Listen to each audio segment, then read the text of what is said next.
उत्तराखंड की ऊंची ऊंची पहाड़ियों के बीच एक नदी बहती है, भागीरथी। यही भागीरथी आगे चलकर गंगा का हिस्सा बनती है। इसी नदी के किनारे कभी बसा था एक खूबसूरत शहर, पुराना टिहरी। यहाँ पहाड़ थे, खेत थे, मंदिर थे और लोगों के पुश्तैनी घर थे। लोगों की जिंदगी नदी और पहाड़ों से जुड़ी थी। लेकिन फिर इस क्षेत्र में एक बहुत बड़ी योजना सामने आई। भागीरथी नदी पर एक विशाल बांध बनाने की योजना। इस बांध का उद्देश्य था बिजली पैदा करना, पानी को जमा करना, सिंचाई में मदद करना और बाढ़ के पानी को नियंत्रित करना। सालों की योजना और निर्माण के बाद पहाड़ों के बीच एक विशाल बांध खड़ा हुआ। आज इसे हम टिहरी बांध के नाम से जानते हैं। यह लगभग 260.5 मीटर ऊंचा अर्थ एंड रॉकफिल डैम है। इसकी जल विद्युत परियोजना से 1000 मेगावाट बिजली पैदा होती है। लेकिन इस विकास की कीमत भी बहुत बढ़ी। जब बांध के पीछे पानी जमा होने लगा तो एक विशाल जलाशय बनने लगा और उस जलाशय के रास्ते में था पुराना टिहरी शहर और आसपास के गांव। कई परिवारों को अपने पुश्तैनी घर छोड़ने पड़े।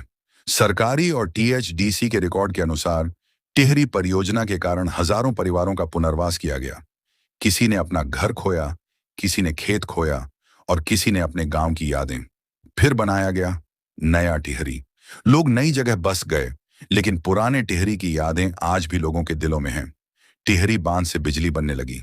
इसके जलाशय का पानी सिंचाई और पेयजल के लिए भी उपयोग होता है। टीएचडीसी के अनुसार परियोजना गंगा के मैदानी क्षेत्रों में सिंचाई और दिल्ली सहित अन्य क्षेत्रों के लिए पेयजल उपलब्ध कराने में मदद करती है। बारिश के समय बांध बाढ़ के पानी को नियंत्रित करने में भी मदद करता है। यानी टिहरी बांध सिर्फ बिजली का प्रोजेक्ट नहीं है, यह पानी, बिजली, सिंचाई और बाढ़ नियंत्रण इन सब से जुड़ा हुआ है। लेकिन इसके कुछ नुकसान भी हैं। इतना बड़ा जलाशय बनने से नदी का प्राकृतिक बहाव बदलता है। पहाड़ी क्षेत्र की पर्यावरणीय परिस्थितियों पर भी इसका प्रभाव पड़ सकता है। सबसे बड़ा सामाजिक प्रभाव रहा लोगों का विस्थापन। इसके अलावा जलाशय के आसपास भूस्खलन और पहाड़ी ढलानों की स्थिरता जैसे मुद्दे भी महत्वपूर्ण बने रहते हैं। टीएचडीसी के रिकॉर्ड में भी परियोजना से प्रभावित क्षेत्रों और पुनर्वास से जुड़ी चुनौतियों का उल्लेख है। लोग अक्सर पूछते हैं, अगर कभी टिहरी बांध को बहुत बड़ा नुकसान हो गया तो क्या होगा? सबसे पहले यह समझना जरूरी है कि इसका मतलब यह नहीं है कि बांध टूटने वाला है। टिहरी बांध की सुरक्षा की लगातार निगरानी की जाती है और इसके लिए इमरजेंसी एक्शन प्लान भी मौजूद है। लेकिन अगर कभी किसी अत्यंत गंभीर आपदा में बांध को बड़ी क्षति हो और बहुत बड़ी मात्रा में पानी अचानक नीचे की ओर जाए, तो इसका असर भागीरथी और फिर गंगा के डाउनस्ट्रीम क्षेत्रों पर पड़ सकता है। पानी नदी के प्राकृतिक रास्ते से नीचे की ओर बढ़ेगा। ऐसी स्थिति में ऋषिकेश, हरिद्वार और अन्य निचले इलाकों में बाढ़ का खतरा पैदा हो सकता है।